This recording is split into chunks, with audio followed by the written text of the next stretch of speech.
Mateo 7 verses 7 to 12. Humingi, humanap, kumatok. Humingi kayo at kayo'y bibigyan. Humanap kayo at kayo'y makasusumpong. Kumatok kayo at ang pinto'y bubuksan para sa inyo. Sapagkat tumatanggap ang bawat humihingi, nakasusumpong ang bawat humahanap, at binubuksan ang pinto sa bawat kumakatok. Bibigyan ba ninyo ng bato ang inyong anak kung humihingi ng tinapay? Bibigyan ba ninyo siya ng ahas kung humihingi ng isda? Kung kayo na masasama ay marunong magbigay ng mabubuting bagay sa inyong mga anak, gaano pa kaya ang inyong amang nasa langit?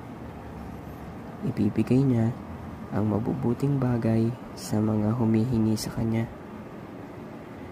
Kaya gawin ninyo sa inyong kapwa ang ibig ninyong gawin nila sa inyo. Ito ang kahulugan ng kautusan ni Moises at ng turo ng mga propeta.